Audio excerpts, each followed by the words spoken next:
बैठल बिया हो तनके लाश शर्म लागता कैसे तान के सुतल बिया आए एकर भाई रपावेला तुम खुद के करी ना खाए के ले पानी ले पियाओ का बनाओ का पर हमार सुनले रे कि भाई आए तो बिस्माद के सुतल बिया यही पर बोलम तो दुनिया कही नु कि गोतिनिया से देख के जरत या लड़त या आए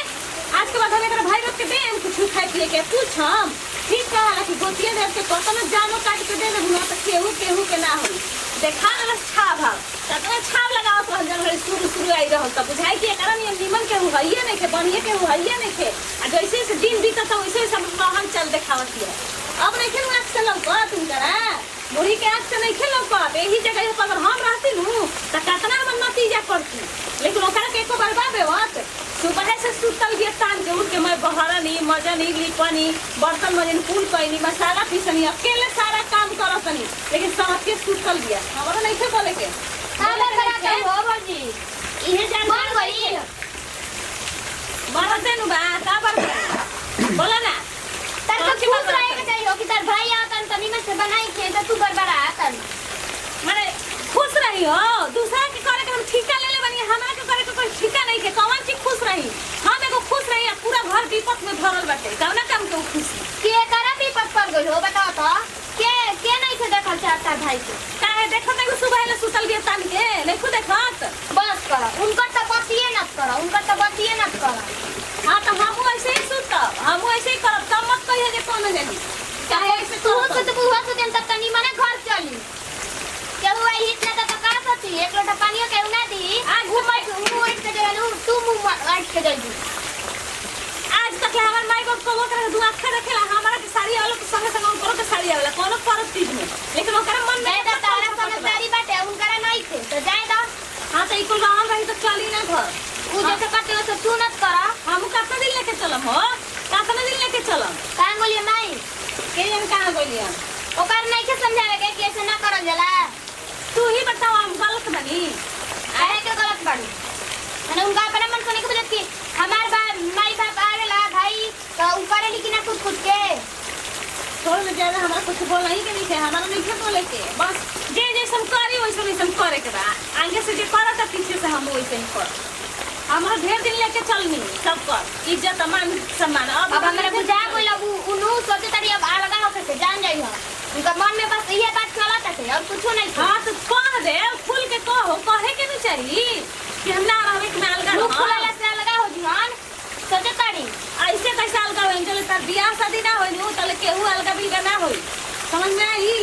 आज हम तो राज ना चली अभी सास ससुर जिंदाबाद सास ससुर के मलिकाना चली जा तनी तो मैं ले कहत नु कि तहरा के कुल भोत देले बिया हम मैं करे के कह देले बिया अपन सुतल बिया बताओ तो छोटी ओकर समझदारी नहीं के हो देख ला तू ही देखा तनी बना जा तनी तो बताओ तनी अरे कटोरा ले होता मार को साइकिल ले होता तू करे क्या छोड़ दे ज्यादा हो मत करो ज्यादा हम कहे ना जी हमारा जानवर बा भगवान अपने जानवर देले हम के हम कर ले हम कम करता घर के बेटी है जंगल चोर घर के बेटी ना है कि जंगल चोरावे के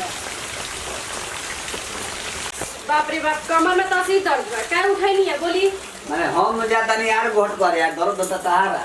ना कैसे बैठी है उतना दूर तक बैठल रही जिस लाते कि उधर से काम चल ना तका है और फौजी के को भाई है ये गल पापड़ टापड़ सब बाई सब तरी फाइन भइल पूरी दिन छान के तनी खियाई पे कि हां बाबू खइबे कि ना खइबे का सोची कि हमारा सी कमर में दर्द बा हम जाए इनकर हाथ पट बना हमारा जरूरत नहीं रहे सफाई मत दियो घर में रहे के बाद तो तनी मिलजुल के रहो काहे को कुहार कोले बाड़ू देखिए रहे जब काम में बाधा मत डाली रोज जाइते जैसे काम का लागत तक गई माने बाबू के दरखास्त लिखतड़ू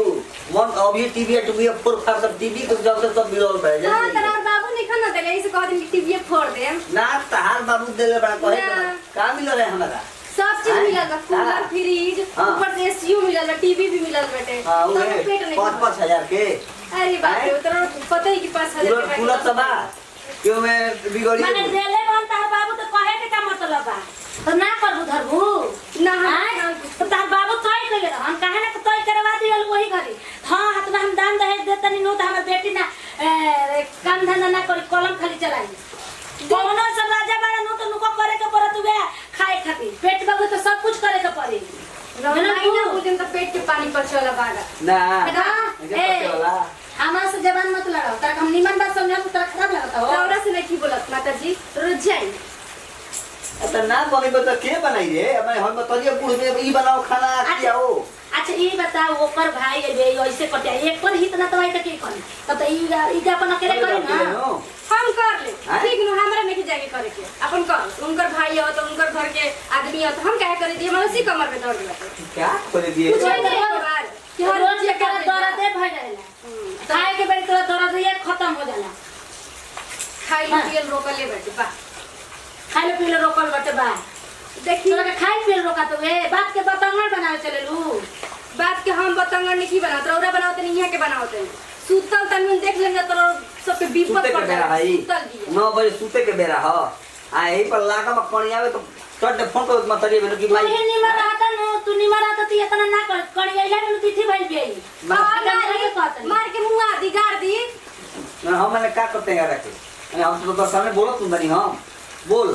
तो कहो कि बेड़िया उठाई अभी जो ठेठा दी बढ़िया ले हो एक बार में तो पधारिए दी हम हां तो हम चल नहीं है आज ना करम नहीं है तो हम के तेरे के हाथ लगा एकरा के दिखाओ तो धर्म की चल जा देखत न तार बाप कितना दिन रखी है ना जब मैं हर जाके सौ करता रहूं तो जा वो जे रही है आ वो जे को दोसर बियाह कर लिया दोसर यार रख लियो तो अब का फोन करी ने कि आज डार्लिंग आज बाबू का करी ना रौरा ना ना करे के चाहिए जाए नती मेहरमाऊ हम ना जानत है हमरा को तू मेहरमाऊ जाना ना तो जमते नमक चटा दे रहती लाज लिखे लगत रही कैसे कैसे बोलती है हां हम बोले निमनी करती है बोलम का मुंह में छेद रही तब ना बोलम मैंने का छेद नहीं करो जो जाके लाख दे के बनावा और हम ना बनाई बैठी जा रही सब बतियाई हटी तो हां और सही बे क्या कर कितना तो इसमें जाती है क्या कर मार इधर बचावे मार लगा तो बोला कोतर में हम जो मार हम ना बचे जो जब उलाते खाए तो उतारू भाई बिया त खाए दे खाए तबे न जानी तो वो को करे हुए उपाय पर लू कौन करे हुए उपाय खाते कि नहीं वो रखे हो हई बताओ बा हेलो बोला तेरी माई का हो हाँ सब कुछ अरे का बताई कुछ ठीक नहीं थे रे माई और बड़की दीदी के भाई आवत तो हम बताऊँ का कर हम जाई उनकर सेवा करे का तो खाना बना दो पानी बना हमरा सीखो ना हो तो मम्मी जी लिया हमरा के समझाओ हम तो सुने वाला बानी ना अगर हमारा मर्द ठीक रही तो दूर ही ना बोले लेकिन क्या कहे के बाद तो वही कुछ समझे में नहीं ख्याल हम मर्दे ठीक नहीं के तब क्या करूँ ना हमरा नहीं के बिन ठीक अरे कर अरे हाँ हैं बाई हुआ दोनों का बतिया ना धरा रह दी धरा में फोन जी हेलो हाँ प्रणाम मम्मी जी ना सब ठीक है ठाक बा हाँ तो अभी का तो 60,000 रुपया दलाल ले ले बा कहते ठीक बा अगला महीना में बीजा वाई से सलाह आई हाँ ए मैं जाए दी रहा हमरा के पता विदेश पहुंचे दी रहा का सर्च करे बनी और का गोड़ लागे बाप रे बाप गोरा कर देती अरे रह दी हमरा गोड़ मत लागा जा ना तो किसी आई ना तो का करी जा अपन दीदी गोड़ लगा हम कुछ ना होगा तू दीजिए लगता है ना हाँ अरे काहे किससे कर रही है का बात है बोल कुछ नहीं थे तू क्या बड़ा की तरह की सफाई दी तोर भाई ना रे हमारा तो खुश नहीं का करी अरे बाप रे बाप जेकर भाई हड़ा उ त आदमी खुशे नहीं थे तो हम खुश रह के का करब कोनो चीज करत नहीं तो का तो कुछ कहले ही नहीं कुछ कहत तो बानी तो का हम खराबे बोलत नहीं अरे तो तू हनी के अपना में झगड़ा कर कर हमने तो एक दिन के मेहमान बन गया आवत समझे तो हम हनी से किसी आता तो हमने से का कहले हमने से कुछ कर ले झगड़ा लड़ाई करनी हां अपन जा दीदी से पूछ हमारा जरूरत है सफाई देना हां हमारा से धीरे रह बाजू तो ठीक है ना अरे सुनल के पाउन के वीजा जाए के पासपोर्ट बन रहा है विदेश अरे ना पहलो फोन करा के तो छोड़िए दो जा चाहे ना कर का मतलब है काहे रे का भइल ना पूछी जा जा दीदी बैठे बड़ी जा जाए देखी सिया पिया तो जा हमरा ना काहे ला जा रे के खतरा ले रे का कर दी बैक दे लगा तनु कियल बन ससुरारी जान तड़े एक सह तनी से भात न सधल दुगो मछरी न सधल सोधे के तो हिस्सा ना खोले रहती रे त काहे रे खइले ह आ के बहुत तोर बुतिनिया देख के जोरे ले जाए गोल लगनी आ जनता दीदिया गोल लगनी कोन गोल लगन दीदी खुद खुश रहो दूरी से। तो काहे के कहले ओकर गोड़ लागे खातिर तू पूछले हमरा अरे से तो- कहली जाई कि ना जाई देखो फिर अगर ना हो लगम तो का कला सास माई तोर भाई तो कहन कि अपने बहनिया के गोड़वा लागल ह आ एगो ओही में ओकर गोतिनी तोरे के बिया जब से सुनले बिया नु कि तू आवत रे तबे से बिस माधल बिया तान के सुत रहली है कोनो काम ना कइलस है जानले नु छोड़ जाए दे तोर हमारा खातिर आइल बड़े नु कि दुनिया खातिर आइल बड़े ई बताओ तो ना हम तो तोरे खातिर नहीं हां तो बानी बस लेकिन तोरा हमारा समझ हमारा सास कुछ ना नु बोलली हन ना ना नु बोलली हन सास तोर ठीक बाड़ी हां जे तो बस जाए दे गोतिया देख के कर होला रे टेंशन अगली बार से ये तो गोड़ा मत लगी है हाँ हाँ तो काली क्या शिकायत काली खा के कराई छिपा उलट धल देना का बोल देला पे तो विपत्ते पड़ जात भाई बोल हमर सास माई भाई बोलू का है रही कहानी है मछरी इतना बुझले हमर दुगो लइका बड़ा सकन के दे दी तारल ए रास्ता में के त खाला सना काहे तोरे जंगरा में घून लागल ह काहे ना उठ के तार के दे देली है बना के अच्छा बना तबे हमर लइका खइया हां हां के ठीक बा तो हमहू कबो बनाई में तो हम मैं खा दी का खरी मत बनो जा खा दिया जा हमर से लोला मत लाओ चलो ना ऐसे ही सुबह से तार पर दिमाग हमर गरम बटे हमर से लागो मत लोला नहीं खिला डाल चाहत हूं अरे ना जाए तो झगड़ा मत कर सने दीदी तनी का अपन झगड़ा कर लगा तू सरे सिखावा अपन दीदी के ठीक है हमेशा हमरा से तू लड़त भाई रही हमरा के सिखा ऐसे ही नेटवर्क नाच लगा ले रे ऐसे ही नेटवर्क नाच लगा हाँ, हाँ, ला दो, हां जना दो हो हमर सव एही में मुंह में गाली आला ए देख दे हमर भाई तू ही तो नहीं आवेला तो तारा हस्ती ना रह जाला हमर लइका बड़ा से तू खाला सना ऐसे ही रहेला से का